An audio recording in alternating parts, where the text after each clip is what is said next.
कक्षा 10 त्रैमासिक परीक्षा जुलाई 2026 का ऑब्जेक्टिव क्वेश्चन में आज हम लोग देखेंगे क्वेश्चन नंबर 30 से 40 तक के क्वेश्चन। क्वेश्चन नंबर 30 दिया है, यदि 2 का पावर x प्लस वाई बराबर 2 का पावर x माइनस 1 बराबर √8 तो y का मान निकालना है। देखिए यहाँ दिया है 2 का पावर x प्लस वाई बराबर 2 का पावर x माइनस 1 बराबर √8। √8 को हम लोग लिख सकते हैं √2 के पावर 3। अब देखिए 2 का पावर 3 रूट में है, तो जब ये रूट से बाहर आएगा तो इसको लिख सकते हैं 2 का पावर 3/2। तो एक समीकरण तो हमारे यहाँ से निकलेगा 2 का पावर x प्लस वाई बराबर 2 के पावर 3/2 लेंगे तो x प्लस वाई बराबर हो जाएगा 3/2। फिर इसको और इसको लेंगे तो x माइनस वाई बराबर हो जाएगा आपका 3/2। यहाँ से y का मान पूछा है, तो y का मान पूछा है तो इसको घटा देते हैं। देखिए ये भी प्लस है, ये भी प्लस है, तो इसको घटाइएगा तो ये माइनस है, तो ये आपका हो जाएगा प्लस और ये हो जाएगा माइनस। x से x कट जाएगा, y और y हो जाएगा 2y। और यहाँ देखिए 3/2 में से 3/2 घटाइएगा तो 0, यानी y का मान आ जाएगा 0, यानी ऑप्शन बी आपका सही आंसर है। अगला क्वेश्चन है, द्विघात समीकरण bx² plus cx plus a बराबर 0 के विवेचक का मान निकालिए। देखिए विवेचक होता है यानी d का होता है सूत्र b² माइनस 4ac।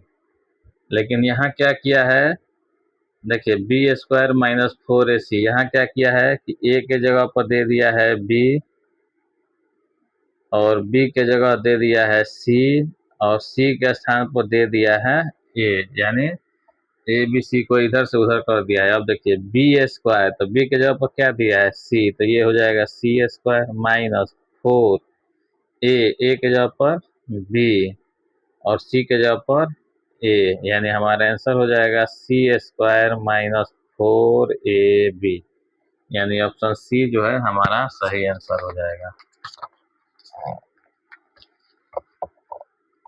अगला क्वेश्चन है, द्विघात समीकरण x² माइनस x प्लस 2 बराबर 0 का विवेचक। विवेचक यानी d निकालना है, जिसका सूत्र होता है b² माइनस 4ac। यहाँ देखिए a का मान दिया है 1, b का मान दिया है -1 और c का मान दिया है 2। यहाँ मान रखिए b² -1 का स्क्वायर माइनस 4, a के जगह पर 1 है और c के जगह पर 2। -1 का जब स्क्वायर करते हैं तो +1 और -4 दूना 8। अब 1 से 8 घटाइएगा तो ये आएगा -7, यानी ऑप्शन जो बी है आपका सही आंसर हो जाएगा। अगला क्वेश्चन है, द्विघात समीकरण x² माइनस 13x प्लस 42 बराबर 0 के मूलों की प्रकृति। जब भी मूलों की प्रकृति पूछता है तो हमेशा d निकालते हैं, यानी विवेचक निकालते हैं, जिसका सूत्र होता है b² माइनस 4ac। यहाँ देखिए तो a का मान दिया है 1, b हो जाएगा -13 और c का मान है 42। ये मान रखते हैं तो यहाँ b² यानी -13 का स्क्वायर माइनस 4a का मान है 1 और c का मान है 42। जब देखिए -13 का स्क्वायर करेंगे तो 169 माइनस गुणा कीजिए तो 4 दूना 8 और 4 चौके 16, यानी 168, यानी 169 में से 101, यानी d का जो मान आया है यह ग्रेटर देन 0 है। और जब भी d का मान 0 से बड़ा आता है तो जो मूलों की प्रकृति होती है यह वास्तविक होता है और असमान होता है, यानी आपका आंसर जो है 37 का ए आएगा। लेकिन यही जब d 0 के बराबर आएगा तो आपका आंसर होता है वास्तविक और समान। और ये अगर d 0 से छोटा आ जाएगा तो वास्तविक मूल नहीं है। लेकिन हमको पूछा है केवल मूलोत्पत्ति, तो डी 0 से बड़ा आया है तो वास्तविक और असमान।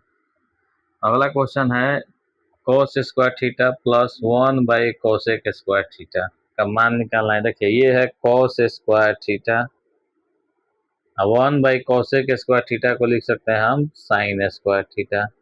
कोसेक का उल्टा साइन होता है, साइन का कोसेक होता है, और ये तो फॉर्मूला है cos square theta plus sign square theta बराबर 1, यानी ऑप्शन आपका डी हो जाएगा इसका सही आंसर। अगला क्वेश्चन है 35 नंबर दिया है, साइन थीटा बराबर 4/5, तो cos थीटा बताइए। देखिए साइन थीटा है 4/5, यानी ये होता है P/H। हमको cos निकालना है तो B निकालना पड़ेगा, और B निकालने के लिए सूत्र होता है √H² माइनस P²।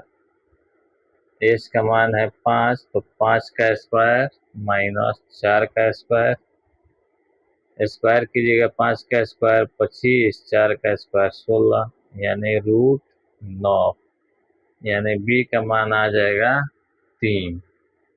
B का मान 3 है तो cos थीटा होता है B/H, तो B है 3 और H तो हमारा पहले से ही है 5, यानी 3/5, यानी 35 का आंसर हो जाएगा ए। ऐसे भी अगर हमको ट्रिपलेट याद रहेगा तो 4 5, यानी 3 4 5 हमारा ट्रिपलेट होता है, तो ऐसे भी डायरेक्ट निकाल सकते हैं cos थीटा 3/5। अगला क्वेश्चन दिया है, यदि त्रिभुज ABC में कोण ABC बराबर 90 डिग्री है, एक समकोण त्रिभुज बनाइए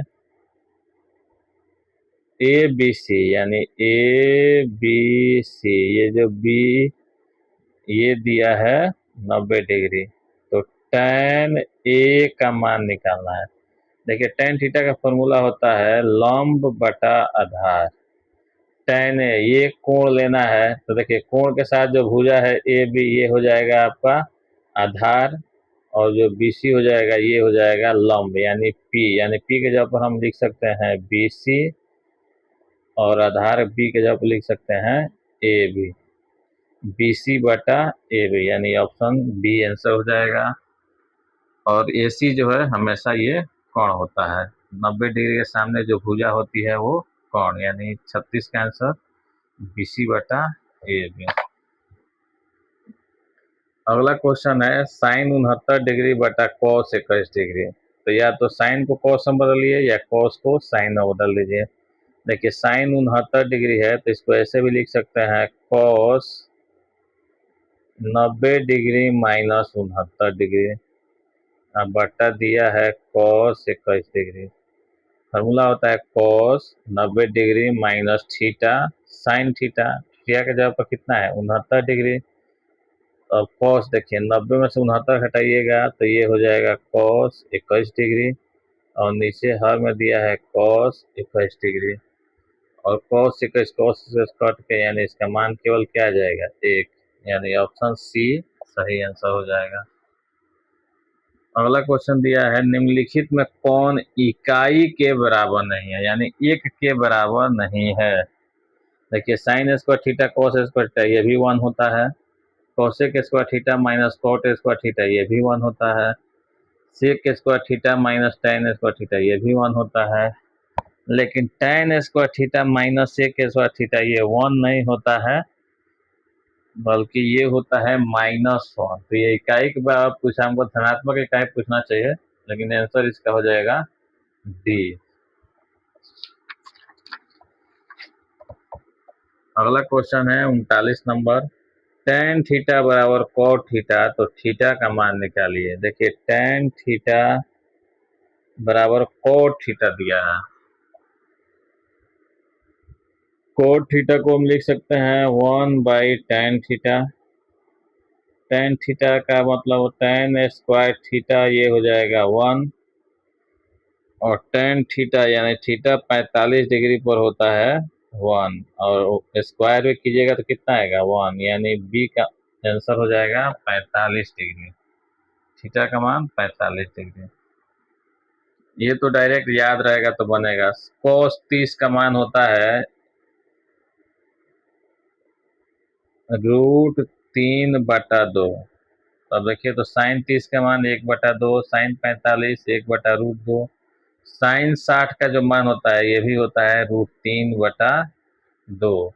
तो साइन 60 का मान हो जाएगा, यानी कॉस 30 और साइन 60 दोनों बराबर है, तो 40 का आंसर हो जाएगा सी। बाकी अब अगले क्लास में देखेंगे।